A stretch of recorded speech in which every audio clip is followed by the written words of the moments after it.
सर्वेभ्यो नमः। देववाणी संस्कृतं यूट्यूब चलदृश्यं प्रति भवतां भवतीनां च हार्दं स्वागतम्। मित्रों, अष्टाध्यायी भाष्य प्रथमा वृत्ति द्वितीयः अध्यायः तृतीयः पादः विभक्ति प्रकरणम की कक्षा संख्या 5 को आज हम पढ़ेंगे। 4 कक्षाएं हमने आपको पढ़ा दी हैं, आज 5वीं कक्षा को पढ़ेंगे। और अधिक जानकारी प्राप्त करने के लिए आप इस व्हाट्सएप नंबर से संपर्क कर लीजिएगा यदि आपको लिंक आदि चाहिए। गत कक्षा में मैंने आपको यह सूत्र पढ़ाया था, यहां तक चतुर्थी संप्रदानी। आज हमारा सूत्र है 14वां, क्रियार्थोपपदस्य च कर्मणि स्थानिनः। ठीक है, आइएगा पढ़ते हैं।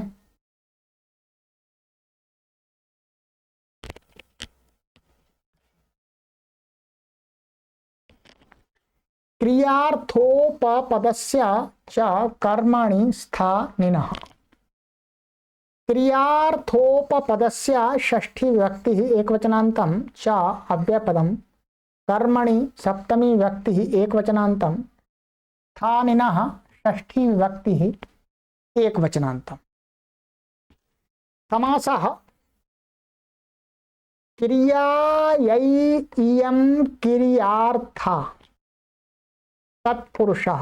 तत्पुरुषः माने चतुर्थी तत्पुरुष समास है। चतुर्थी तदर्थार्थ वल्य हित सुख रक्षितैः, उस सूत्र में जो अर्थ शब्द के साथ हमने समास पढ़ा था वही ये समास है। ठीक है, तो मान क्रियायै इयं, इयं का अर्थ है यहाँ पर क्रिया। क्रियायै इयं क्रिया, क्रियार्था, क्रियार्था माने क्रिया के लिए जो दूसरी क्रिया है। कोई क्रिया की जा रही है, इसलिए की जा रही है कि आगे चल के कुछ कार्य करना है, कुछ क्रिया करनी है। ठीक है, तो माने भविष्य की क्रिया को करने के लिए ये क्रिया की जा रही है, तो ये क्रिया को कहा गया है क्रियार्था। ठीक है, क्या है? क्रियार्था। जैसे पढ़ने के लिए जाता है, या पढ़ने के लिए जाता है, तो पढ़ना तो आगे भविष्य में करेगा और जाना अभी कर रहा है, तो जाना क्रिया किसके लिए हो रही है? पढ़ने के लिए। जाना क्रिया किसके लिए हो रही है? पढ़ने के लिए। तो जो यदि हम इस दो क्रियाओं में देखेंगे, पढ़ने के लिए जाता है, तो जो जाना है वो क्रियार्था है, वो क्रियार्था क्रिया है, क्योंकि वो क्रिया इसलिए हो रही है दूसरी क्रिया करने के लिए। ठीक है, और आगे ये तो क्रियार्था हो गया। अब इस उदाहरणों में समझ में आ जाएगा।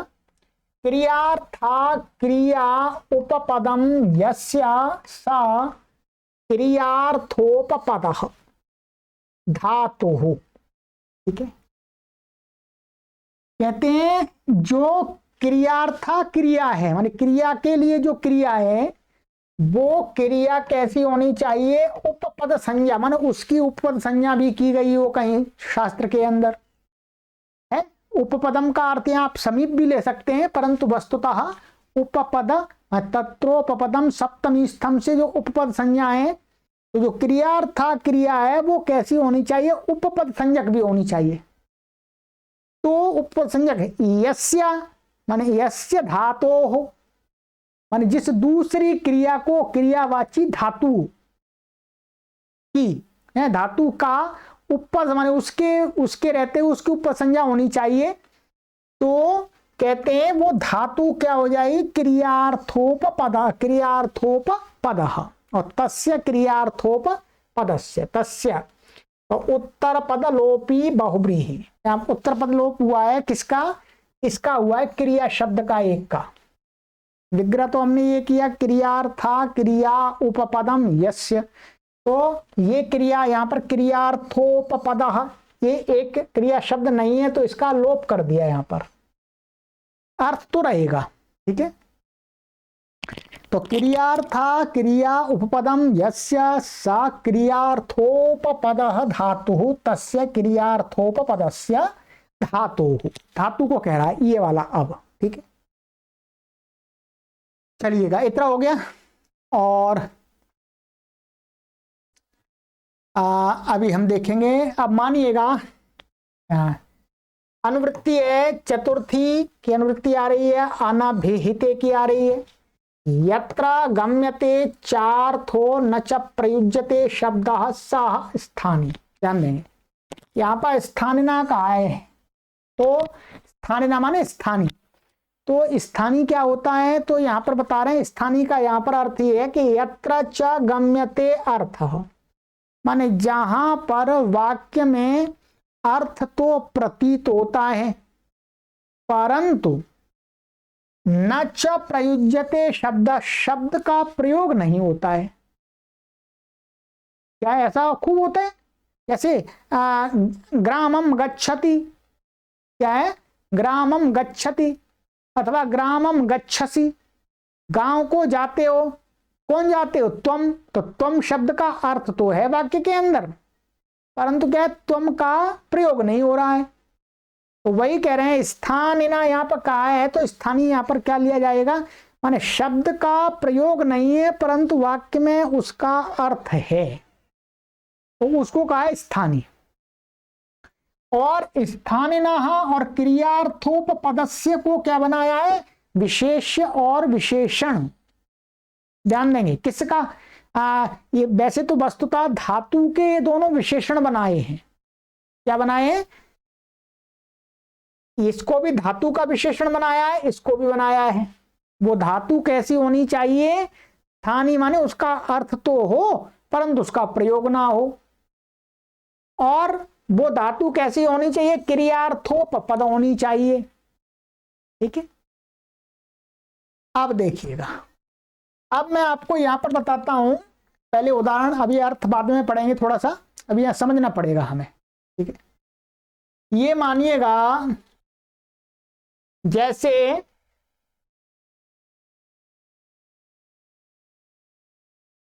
पाठितुम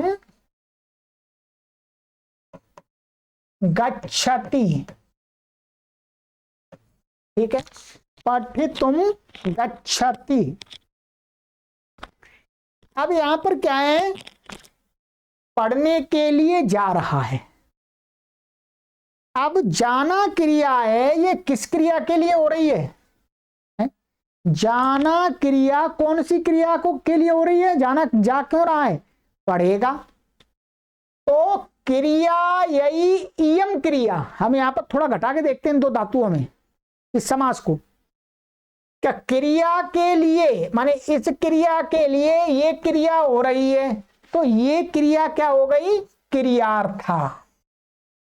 ध्यान देंगे क्रियार्था, और ये क्रियार्था हो गई, और ये है यहां गम धातु ले लीजिएगा, तो ये क्रिया है उपपद में, माने उपपद में अर्थात जिसे उपपद संज्ञक है, जिसके कारण है,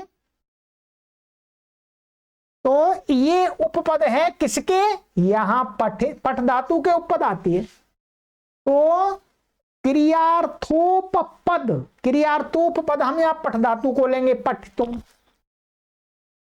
तो और ये हो जाएगा क्रियार्थोपपद, और ये हो जाएगी क्रियार्था। ध्यान देंगे, अब कहते हैं स्थानिना। स्थानिना का अर्थ क्या होगा, जो क्रियार्थोपपद धातु है, क्रियार्थोपपद धातु क्या है यहां पर, पठ, पठ और तुमन प्रत्यय सहित। तो कहते हैं क्रियार्थोपपद जो धातु है वो कैसी होनी चाहिए, स्थानिना, माने उसका वाक्य में प्रयोग नहीं होना चाहिए, अर्थ तो होना चाहिए, अर्थ रहना चाहिए, अर्थ रहना चाहिए परंतु क्या है, प्रयोग नहीं होना चाहिए। अब आप इसको कैसे बनाएंगे, विद्यालयम गच्छति, तो विद्यालय को जा रहा है, विद्यालय को जा क्यों रहा है? पढ़ने के लिए जा रहा है। ठीक है, ये मोटा सा उदाहरण दिया मैंने। अब आप इतना समझ लीजिएगा, इसी प्रकार से हमें आगे घटाना है कि क्रियार्थोपपद और क्रियार्था, ये दो चीज को देखना, और स्थानिनः। ठीक है, अब आइएगा, अब इसको हम पढ़ते हैं। ठीक है, अर्थः, अर्थः इसका अर्थ है स्थानिनः अप्रयुज्यमानस्य क्रियार्थोपपदस्य धातोः अनभिहिते कर्मणि कारके चतुर्थी विभक्तिर्भवति, कर्मणि द्वितीया प्राप्ता चतुर्थी विधीयते। सही है, बिल्कुल। कहते हैं अब स्थानिनः माने अप्रयुज्यमान से, माने उसका अर्थ तो होगा परंतु प्रयोग नहीं होगा, शब्द का प्रयोग नहीं होगा धातु का। ऐसी क्रियार्थोपपद धातु और उसी का कर्म, उसका कर्म कैसा? अनभिहित, माने किसी से उक्त नहीं होना चाहिए, अभिहित नहीं होना चाहिए। उस कर्म कारक में चतुर्थी विभक्ति होती है। ठीक है, ये क्या प्राप्त थी इसमें? कर्मणि द्वितीया से द्वितीया प्राप्त थी, चतुर्थी का विधान कर रहे हैं, ये द्वितीया का अपवाद है। ठीक है, अब देखिएगा, अब उदाहरण में आपको समझ में आएगा। उदाहरण, चतुर्थी विभक्तिर्भाव, ये तो हो गया। ठीक है, एधेभ्यो व्रजति, पुष्पेभ्यो व्रजति, वृकेभ्यो व्रजति, शशेभ्यो व्रजति। यहां सब जगह क्या है? व्रजति व्रजति व्रजति व्रजति। व्रजति का अर्थ है जाना या जाता है, जा रहा है। ठीक है, अब ये इसका क्या? एधेभ्यो व्रजति, इसका अर्थ होता है लकड़ियों के लिए जा रहा है। क्या अर्थ होता है? लकड़ियों के लिए जा रहा है। परंतु इसका पूरा अर्थ आप देखेंगे तो इसका पूरा अर्थ निकल के आता है कि लकड़ियों को लाने के लिए जा रहा है। क्या? एधेभ्यो व्रजति, मैं लकड़ियों के लिए जा रहा, लकड़ियों के लिए जा रहा है, हम ऐसा बोल देते हैं शॉर्टकट में, परंतु उसका पूरा अभिप्राय क्या होता है? लकड़ियों को लाएगा इसलिए जा रहा है, यही तो अर्थ होता है। खाने के लिए जा रहा है अर्थात खाएगा इसलिए जा रहा है। ठीक है, अब यहां पर इसका पूरा जो वाक्य है वो वाक्य कैसे बनेगा? यहां पर देखिएगा, यहां पर दिखाया है, यहां पूरा वाक्य बनाए इसको, तो इसका पूरा वाक्य बनता है एधान आहर्तुम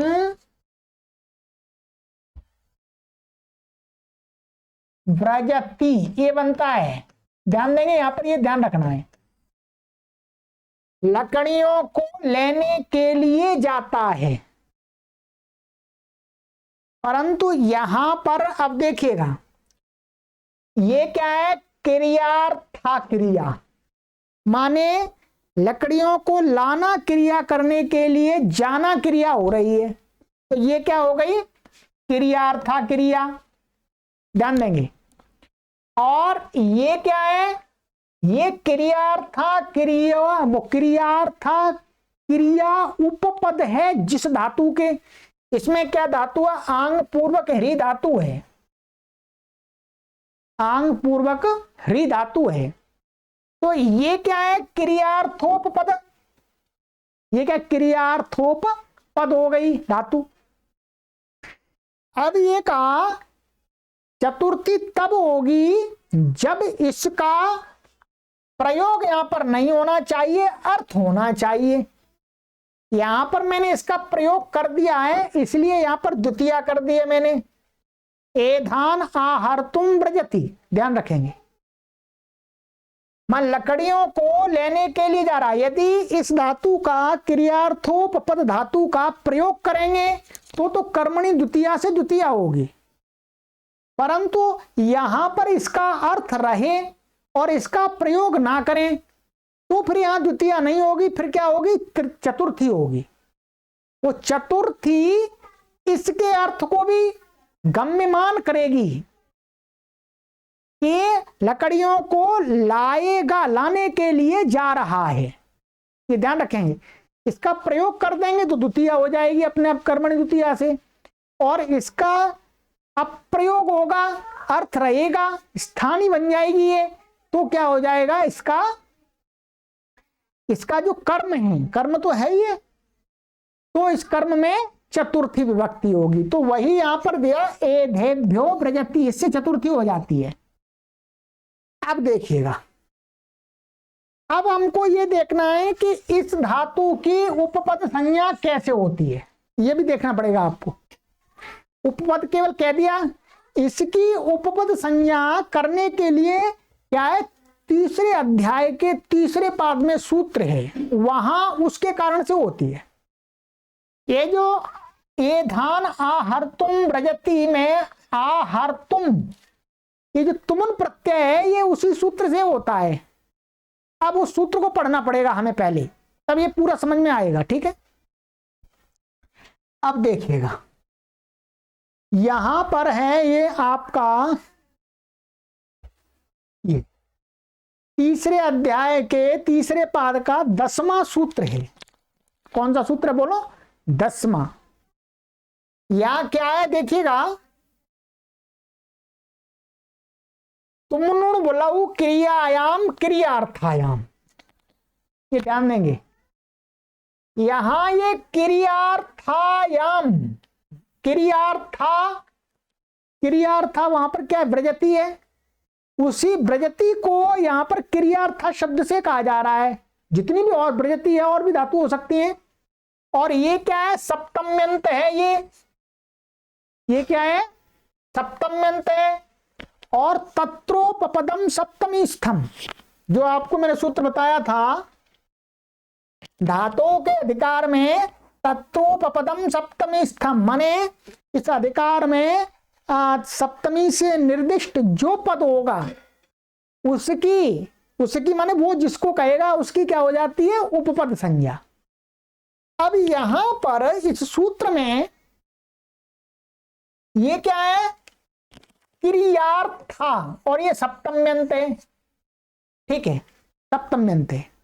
तो इससे ही उस क्रियार्था के द्वारा उक्त जो धातु क्रिया होती है उसकी उपपद संज्ञा होती है। अब समझ में आ जाएगा। अब ये सूत्र क्या कहता है, ये कहता है कि क्रियार्थायाम क्रियायाम उपपदे धातोर भविष्यति काले तुमुन उनुलौ प्रत्ययौ भवतः, माने क्रिया के लिए क्रिया, क्रिया के लिए क्रिया यदि उपपद में हो, माने उपपदे माने उपपद का अर्थ यहां पर समीप भी है, ठीक है, तो यहां ऊपर संज्ञक भी है। तो क्रियार्था क्रिया उपपदे माने उपपद संज्ञा वाली हो, तो जो दूसरी धातु है, क्या दूसरी धातु है, उस दूसरी धातु से भविष्यत काल को कहने के लिए भविष्यत काल की क्रिया में तुमुन और उनुल प्रत्यय होते हैं। तो अब क्या है, जैसे भोक्तुम व्रजति, क्या है, भोक्तुम व्रजति। अब यहां पर क्या है, व्रजति, ये जो क्या है, ये क्रियार्था क्रिया है, क्या है, क्रियार्था क्रिया, माने खाने के लिए जाता है, तो खाना क्रिया करेगा इसलिए जा रहा है, तो जाना किस लिए हो रहा है, खाने के लिए, तो ये क्या है, क्रियार्था क्रिया। अब यहां पर इसको कहने के लिए ये सप्तमी का पद है, क्रियार्थायाम, ध्यान दीजिएगा। तो क्रियार्थायाम सप्तम्यंत से निर्दिष्ट है, इसलिए इसकी तत्रोपपदम सप्तमी स्थम से इसकी क्या हो जाएगी, क्या हो जाएगी बोलो, उपपद संज्ञा। अब ये उपपदम, ये उपपद संज्ञक हो गई। तो यहां पर क्रियार्थ, अब यहां पर तो उपपद की बात नहीं ले, उपपद लिया इन्होंने, तो कहते हैं तो तो दूसरी धातु से जो भविष्य काल में, जो भविष्य में क्रिया होगी, उससे तुमुन प्रत्यय हो जाता है, तो भोक्तुम बन जाता है। ठीक है, अब आपको वहां पर समझना है ऐसे ही। वहां पर क्या वाक्य था आपका पूरा? वहां पर पूरा वाक्य था आपका, मैंने बताया था, ए धान आहर्तुम व्रजति। ध्यान दीजिएगा। ठीक है, अब ये जो आहर्तुम है, ये तुमुन प्रत्यय जो हुआ है वो इस सूत्र से हुआ है, इससे हुआ है, और इस सूत्र से हुआ है। तो क्या है, ये जो व्रजति है ये क्या है, क्रियार्थायम शब्द से उक्त है, क्रियार्था क्रिया है, और ये सप्तमी विभक्त्यंत है, इसलिए इसकी तत्रोपपदम सप्तमी स्तंभ से क्या है, इसकी उपपद संज्ञा है। ठीक है, तो क्रियार्था क्रिया उपपदम यस्य, यस्य क्या है, इसकी है आंग पूर्वक ह्री धातु है, हर तुम। ठीक है, तो आंग पूर्वक ह्री धातु क्या हो गई, क्रियार्थोपपद धातु हो गई। अब ये हो गई क्रियार्थोपपद हो गया ये। ठीक है, अब इस ये कैसा होना चाहिए, वहां जो चतुर्थी करेंगे तो चतुर्थी के लिए क्या शर्त चाहिए, शर्त चाहिए कि ये जो क्रियार्थोपपद है धातु, वो स्थानीय होना चाहिए। स्थानीय माने उसका प्रयोग नहीं होना चाहिए, उसका अर्थ होना चाहिए। तो इसका हम प्रयोग यहां से हटा देते हैं, थोड़ी देर के लिए मानिएगा, यहां से हटा दीजिएगा, ये हट गया, इसका अर्थ रह गया। अब इसका जो अनभिहित कर्म, कर्म क्या है, एधान, एध लकड़ियां, तो एध, अब उसमें क्या कहा, ये मैंने बहुवचन का कर दिया है, वहां पर भी बहुवचन है। तो अब क्या है, यहां पर मैंने द्वितीय इसलिए की थी क्योंकि यहां पर ये था, अब इसको हटा दिया, ये स्थानीय बन गया, तो अब द्वितीय नहीं होगी, अब क्या होगी, इसमें उस सूत्र से चतुर्थी होगी। क्या होगी, चतुर्थी। अब यहां पर एध है, भ्या बन जाएगा ये। अब आपको ये समझ में आना चाहिए पूरा, ये सूत्र आपको जरूर समझना है। क्रियार्थायाम, इसके कारण से ही वहां व्रजति की उपपद संज्ञा है। ठीक है, क्योंकि सप्तमी से निर्दिष्ट है। ठीक है, चलिएगा वहीं चलते हैं। ये हो गया आपका, ये आ जाइए, ये हो गया एधेभ्यो व्रजति। तो यहां पर एध है और भ्यस आ जाएगा, और बहुवचन झल्लियत से एत हो जाएगा, एधेभ्य बन जाएगा, संधि आदि होकर के एधेभ्यो बन जाता है। ठीक है, ऐसे ही पुष्पेभ्यो व्रजति, माने पुष्पेभ्यो व्रजति माने फूलों के लिए जाता है, माने फूलों को लाएगा इसलिए जाता है, यही तो है, फूलों को लाएगा इसलिए जाता है। तो इसका पूरा वाक्य बनेगा, पुष्पाणि आहर्तुम व्रजति।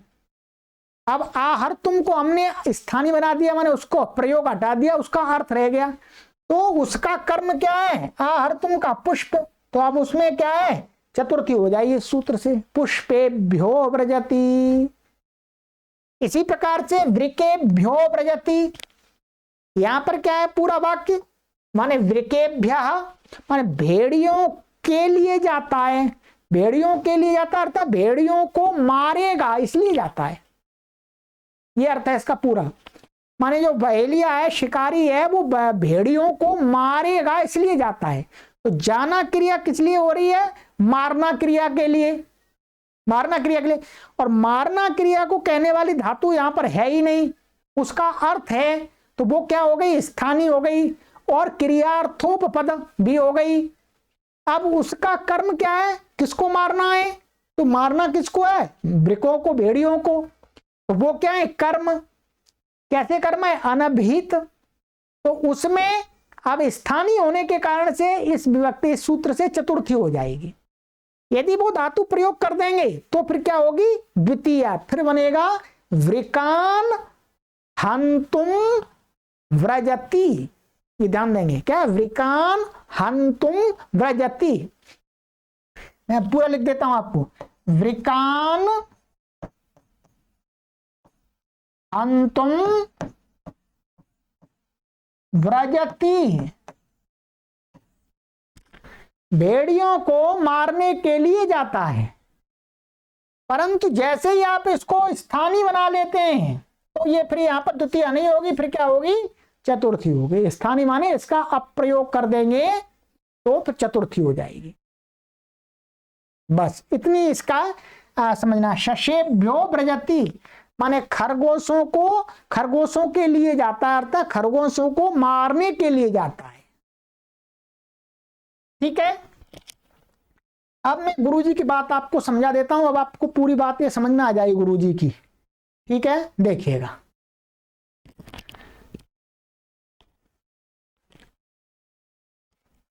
एदेभ्यः व्रजति, ईंधन को लेने के लिए जाता है। पुष्पेभ्यो व्रजति, ऐसे फूलों को लेने के लिए जाता है। वृकेभ्यो व्रजति, भेड़ियों को मारने के लिए जाता है। शशेभ्यो व्रजति माने खरगोशों को मारने के लिए जाता है।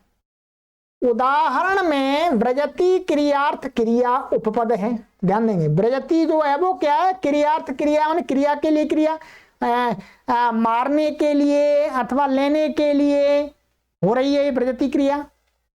क्योंकि जाना इसलिए हो रहा है कि ईंधन को लाना क्रिया करे, या वृकों को मारे या खरगोशों को मारे, सो क्रिया के लिए क्रिया हो रही है। ठीक है, और देखिएगा यहां एधान, देखिए एधान आहर्तुम व्रजति, वृकान हंतुम व्रजति, ऐसा चाहिए था, माने ऐसा प्रयोग होना चाहिए था, पर स्थानिनः अप्रयुज्यमान कहा है। अतः आहर्तुम या हंतुम का प्रयोग नहीं किया, केवल उसका अर्थ है। यहां पर अर्थ तो माने यहां पर ये जो उदाहरण दिए ये दिव्य प्रजाति, यहां पर है तो लकड़ियों को लेने के लिए जाता है, लेने के लिए अर्थ है, पर धातु का प्रयोग नहीं है। यहां पर तुमुन क्रियायाम क्रियार्थायाम से व्रजति क्रिया उपपद है, ध्यान देंगे। व्रजति क्रिया उपपद है क्योंकि क्रियायाम और क्रियार्थायाम दोनों शब्द हैं। क्रियायाम क्रियार्थायाम में सप्तमी है, उसका विशेषण क्रियार्थायाम है उस सूत्र में।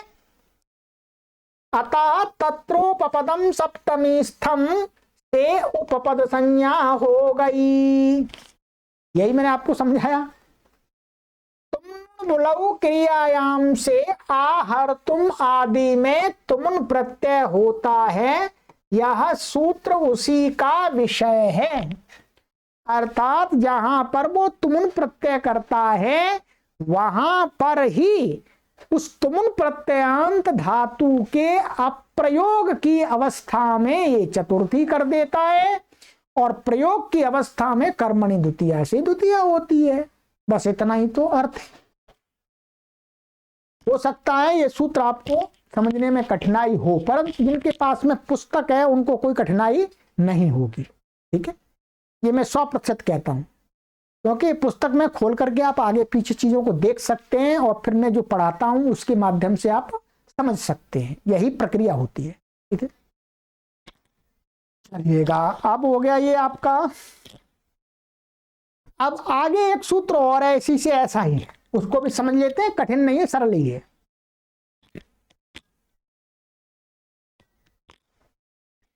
तुमर्थाच्च भाववचनात्, तुमर्थात् पंचमी व्यक्ति एक वचनांतम, च अव्ययपदम, भाववचनात् पंचमी व्यक्ति एक वचनांतम।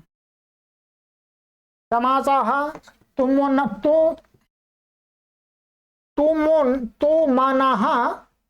अर्थः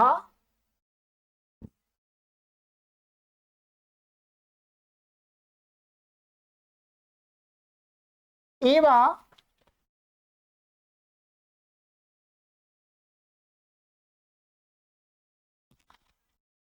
यहां ये आएगा ऐसा तुमुन प्रत्यय। तो तुमुनः अर्थः इवार्थो यस्य सा तुमर्थः तस्मात् तुमर्थात् बहुव्रीहि समासः।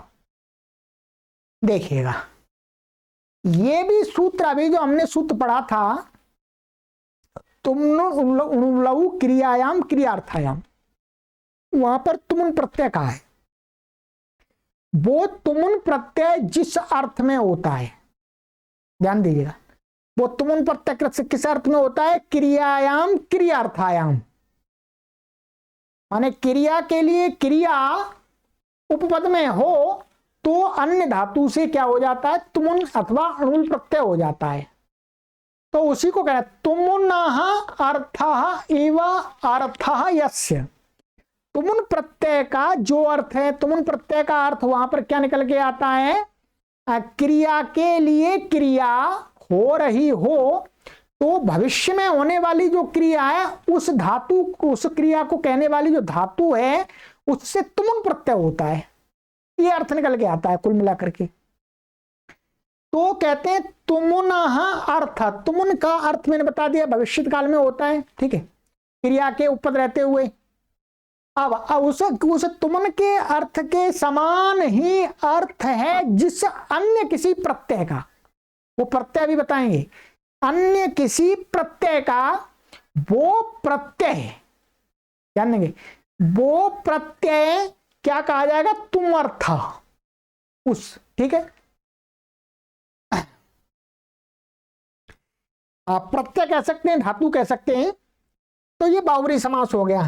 अब कहते हैं भाव वचनात्मक वक्तीति वचनः, ध्यान देंगे क्या? वक्तीति वचनः माने जो कहता है वो वचन है यहां पर, माने कहना, कहने वाला, कर्ता में हो रहा है प्रत्यय।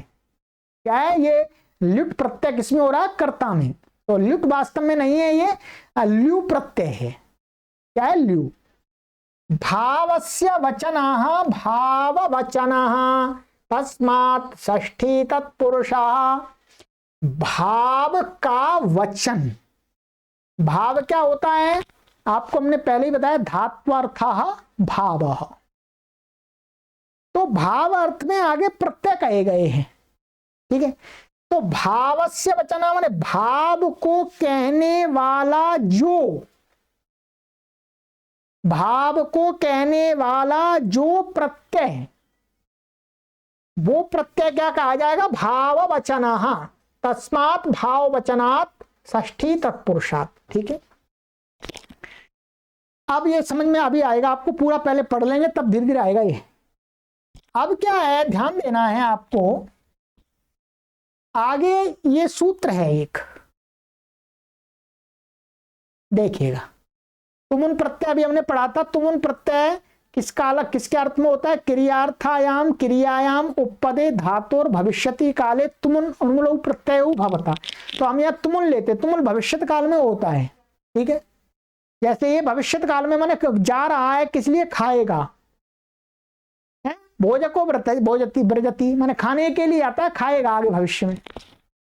अब क्या है, इसी यहीं पर आगे ये सूत्र दिया है भाव वचनाश्च, उसी के आगे का सूत्र है। इस सूत्र को समझना पड़ेगा हमें, उस सूत्र को समझने के लिए। ये सूत्र क्या कहता है देखिएगा, ये कहता है कि क्रियार्थायाम क्रियायाम उपपदे भविष्यति काले धातोः भाववचनाः भाववाचकाः घञ्यादयः प्रत्ययाः भवन्ति, ठीक है। क्या ध्यान देंगे? प्रत्यय ही कहा जा रहा वास्तव में। क्या है? क्रियार्थ क्रिया के उपपद रहते हुए भविष्यत काल में, भविष्यत काल की क्रिया को कहना है। तो भविष्यत काल की क्रिया को कहने वाले, भविष्यत काल में वर्तमान जो धातु है उससे भाव वचना माने भाववाचका, भाववाचक क्या है? आगे तीसरे अध्याय में भावे आदि से कुछ प्रत्यय कहे हैं, वो प्रत्यय यहां पर क्या है? भाववाचका घञ्यादयः प्रत्ययाः। घञ्यादि प्रत्यय हैं वो प्रत्यया भवंती, घयादि प्रत्यय हो जाते हैं धातु से। ध्यान देंगे, देखिएगा अब क्या है आगे यहां पर ये सूत्र है आपका वही तीसरे अध्याय के तीसरे पाद में, भावे। भावे का अधिकार चलता है, लंबा चलता है, यहां से आगे प्रत्यय घई आदि कहे जाएंगे, वो क्या है 112 तक चलता है। भाव में भी कहे जाते हैं, कर्ता भिन्न कारक में, अन्यों में भी कहे जाते हैं। तो वो सारे घयादि प्रत्यय 112 तक, ये देख लीजिएगा अष्टाध्यायी में, यहां से लेकर के भावे से लेकर के आगे के जो ये प्रत्यय कहे हैं इन सूत्रों से, भिन्न भिन्न प्रत्यय भिन्न भिन्न धातुओं से 112 तक। ध्यान दीजिएगा 112 कहां पर है, 112 यहां पर है, ये आक्रोशे नय यानी है, ठीक है, आक्रोशे नय यानी है, यहां तक प्रत्यय कहे हैं। ये सारे भाव में प्रत्यय हैं और भाव से अलग भी हैं, तो भाव में हमें लेना है। ये प्रत्यय जो भी प्रत्यय हैं वो यदि क्रियार्थ क्रिया उपपद में होगी तो भविष्यत काल में होने वाली जो क्रिया है उसको कहने वाली जो धातु है उससे भी हो जाते हैं। ये कहता है भाव वचनाश्च, क्या कहता है ध्यान देंगे, ये कहता है आपका ये वाला सूत्र, ये भाव वचनाश्च ये कहता है कि भाव वचन वाले में भाव में कहे हुए जो प्रत्यय हैं वे प्रत्यय सभी यदि क्रियार्थ माने क्रिया उपपद में है तो दूसरी जो धातु है उससे क्या है हो जाते हैं। अर्थ क्या होता है, अर्थ यही होता है तुमुन का अर्थ। तुमुन भी, तुमुन किस अर्थ में होता है, भविष्यत काल में होता है, और ये भी भविष्यत काल में हो जाते हैं सारे घयादि, ये सूत्र से, ठीक है। आगे तो अपने भिन्न अर्थ में रहेंगे, भाव में रहेंगे, परंतु यहां पर भविष्य में वो प्रत्यय सारे इस सूत्र से इसमें कर दिए जाते हैं, ठीक है।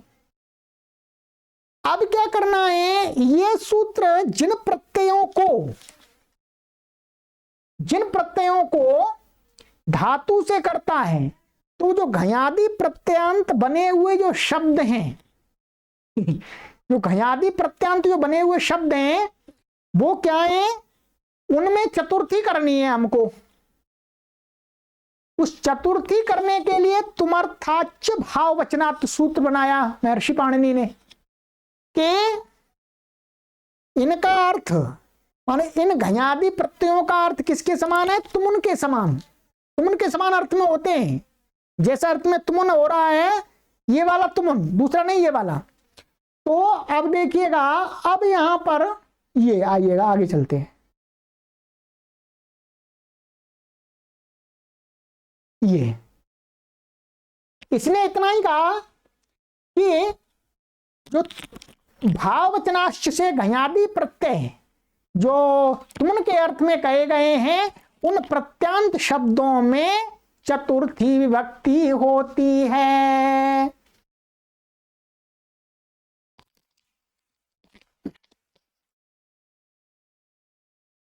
तो ये स्पष्ट हो गया।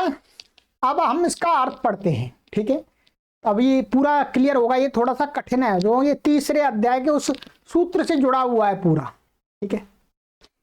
अब देखिएगा, अर्थ चतुर्थी और अनभिहिते की अनुवृत्ति आती है। अर्थ तुमर्थात् भाव वचन प्रत्ययांतात् प्रातिपदिकात् चतुर्थी विभक्तिर भवति। क्या कहा, तुमन के अर्थ के समान अर्थ है जिन प्रत्ययों का, और वो प्रत्यय कौन से, भाव वचन, भाव माने भाव वचनाश्च सूत्र से जो घयादि प्रत्यय धातु से विधान किए गए हैं वो, और वो किस अर्थ में किए गए, तुमुन के अर्थ में। तुमुन का अर्थ अर्थात क्रियायाम क्रियार्थायाम, इस अर्थ में किए गए हैं।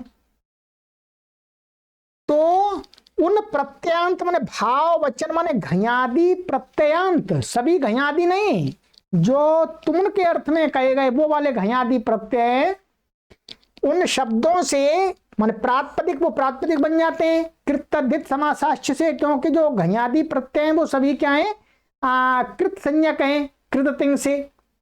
तो उन प्रातिपदिकों से कौन सी विभक्ति करनी चाहिए, चतुर्थी। क्या, उनसे चतुर्थी करनी चाहिए, ध्यान देंगे। जैसे पाकाय व्रजति, पाक में क्या है, पच धातु है।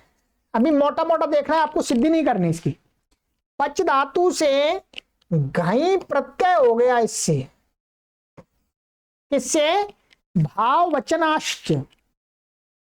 भाव वचनाश्च माने यदि क्रियार्थ क्रिया उपपद में होगी तो क्या है, धातु से भाव वचन वाले माने भाव के प्रत्यय हो जाते हैं। तो भाव को माने ये जो घई प्रत्यय ये भाव है, तो ये क्रियार्थ क्रिया उपपद है, तो यहां पच धातु से घई प्रत्यय हो गया। क्या हो गया, घई प्रत्यय। तो घई प्रत्यय होकर के पूरी सिद्धि कैसी बन जाती है, पाक बन जाता है। क्या बन जाता है, पाक शब्द। अब ये पाक शब्द कैसा बन गया, भाव वचन प्रत्ययांत बन गया। ये क्या बन गया, भाव वचन प्रत्ययांत। अब ये तुमन के अर्थ में है, ठीक है। अब इसमें क्या है, इसमें प्रथमा व्यक्ति प्राप्त हो रही थी, क्योंकि के लिए अर्थ में तो तुमन प्रत्यय आ गया था, तुमन प्रत्यय की जगह पर यह घई आ गया था, क्योंकि भाव वचनाश्च सूत्र है वो के लिए अर्थ में निकल के आता है, माने क्रियार्थ क्रिया, तो वो के लिए अर्थ निकल के आता है। तो के लिए अर्थ के लिए तो क्या कर दिया था हमने यहां पर, ये घई प्रत्यय। तो पाक, पाक का अर्थ है पकाने के लिए, ध्यान देंगे, पकाने के लिए। अब यहां पर पकाने के लिए अर्थ तो उसने कह दिया, तो प्रथमा विभक्ति प्राप्त हो रही थी यहां पर। तो कहा कि नहीं, जो भाव तुमन अर्थ के समान अर्थ वाले जो भाव वचन वाले प्रत्यय हैं, माने भाव प्रत्यांत घयादि, उनमें चतुर्थी होती है। क्या होती है, चतुर्थी। तो क्या कहा, चतुर्थी हो गई। तो पाकाय व्रजति माने पकाने के लिए जाता है। अब आप इसके स्थान में ऐसा भी प्रयोग कर सकते हैं, पक्तुम व्रजति, वही अर्थ आएगा। यहां पर क्या है, तुमुन का तुमुन प्रत्यय, तो तुमुन का वही अर्थ है, वही घयादि का भी अर्थ है। तो तुमुन के अर्थ वाले के समान ये घयादि अर्थ वाला हो गया। तो अब यहां चतुर्थी हो गई, पाकाय व्रजति माने पकाने के लिए जाता है। ऐसे त्यागाय व्रजति माने त्याग करने के लिए जाता है, माने त्यक्तुम व्रजति, त्यक्तुम व्रजति का जो अर्थ है वही त्यागाय व्रजति, ठीक है। संपत्तये व्रजति माने संपत्ति के लिए, माने संपूर्व पद धातु माने अच्छी प्रकार से प्राप्त करने के लिए जाता है। संपत्तये व्रजति, ऐसे संपन्न करने के लिए, या संपन्न करने की संपूर्व पद धातु का संपन्न करना अर्थ भी होता है। इष्टये व्रजति, इष्टये व्रजति में क्या है, यज्ञ करने के लिए जाता है। अब यह ध्यान देंगे, ये दो शब्द तो घई प्रत्यांत हैं, और ये दो शब्द है संपत्ति और इष्टि, ये कितन प्रत्यांत शब्द हैं। क्या है, कितन, स्त्रियाम कितन। तो स्त्रियाम कितन से जो कितन प्रत्यय वो भी क्या है, भाव में होता है। तो भाव में होने के कारण से यदि क्रियार्थ क्रिया उपपद में होगी तो वो कितन प्रत्यय भाव वचनाश्च से क्या है, भविष्यत काल की क्रिया को कहने के लिए हो जाएगा, तब ये सूत्र चतुर्थी कर देगा। तो यहां पर संपत्ति और चतुर्थी का घे आ जाएगा, और घे और क्या है, शेषो घ्यसखी से इसकी संपत्ति की घी संज्ञा है, और घेर गति से गुण हो जाएगा संपत्ते, और ए चो यवायावा संपत्तये। ये मैंने आपको सिद्धियां सारी करा दी हैं पहले। है, शेषो सखी आदि पर ये सिद्धियां करा दी थी आपको। इष्टये, ऐसे इष्टि शब्द है, या इष्ट धातु से क्या कृतन प्रत्यय होकर के इष्टि बनता है, तो इष्टये व्रजति। तो मुख्य रूप से आपको यहाँ पर यह समझ लेना है कि यहाँ पर इष्टि शब्द में चतुर्थी हो गई, संपत्ति शब्द में चतुर्थी हो गई, त्याग शब्द में चतुर्थी हो गई, पाक शब्द में चतुर्थी हो गई। क्यों हो गई? क्योंकि ये जो शब्द हैं ये भाव वचन वाले शब्द हैं, माने भाव प्रत्यांत शब्द हैं। और भाव प्रत्यांत शब्द कौन से होने चाहिए? भाव प्रत्यांत शब्द ऐसे होने चाहिए जो तुमन के समान अर्थ में विधान किए गए हों। और तुमन के समान अर्थ में विधान भाव प्रत्यय कौन से सूत्र से कहते हैं? भाव वचनाश्च। तो इसका तात्पर्य हुआ कि भाव वचनाश्च सूत्र जहां जहां लगेगा उन शब्दों में चतुर्थी विभक्ति सूत्र से होगी। बस इतना ही काम करता है ये। ठीक है, चलिएगा अब देख लीजिएगा आगे, गुरुजी की बात आपको समझ में आ जाएगी।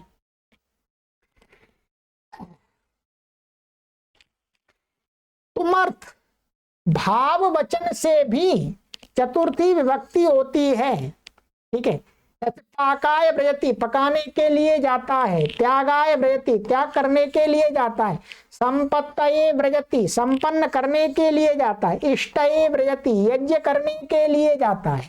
ठीक है, के लिए अर्थ निकल के आ गया। वैसे के लिए अर्थ तो उसी से आदि से ही निकल रहा था, परंतु प्रकट नहीं हो रहा था। इस सूत्र में प्रयुक्त भाव वचन शब्द से भाव वचनाश्च 3-3-11 जो सूत्र है के विषय को लक्षित किया गया है। विषय को लक्षित अर्थात ये सूत्र जहां प्रत्यय करके शब्द का निर्माण करेगा उन शब्दों में चतुर्थी होगी। उस सूत्र में से क्रियार्थ क्रिया के उपपद होने पर घञादि प्रत्ययों का विधान किया है। ठीक है, उसी विषय में तुमुन उलौ क्रियार्थ क्रियायाम क्रियार्थायाम से तुमुन भी विहित है। जिस अर्थ में भाव वचनाश्च सूत्र है ये घञादि प्रत्ययों को करता है, उसी अर्थ में तुमुन प्रत्यय होता है। दोनों समानार्थक हैं। ठीक है, तुमुन विहित है, अतः घई आदि तुमर्थ भाव वचन हुए, मैं तुमन के अर्थ के समान अर्थ वाले ये भाव वचन हुए। इस प्रकार पक्तुम व्रजति यष्टुम व्रजति के अर्थ में पाकाय व्रजति इष्टये व्रजति के प्रयोग के लिए ये सूत्र है। आप इसके अर्थ को प्रकट करने के लिए ऐसे भी प्रयोग कर सकते हैं।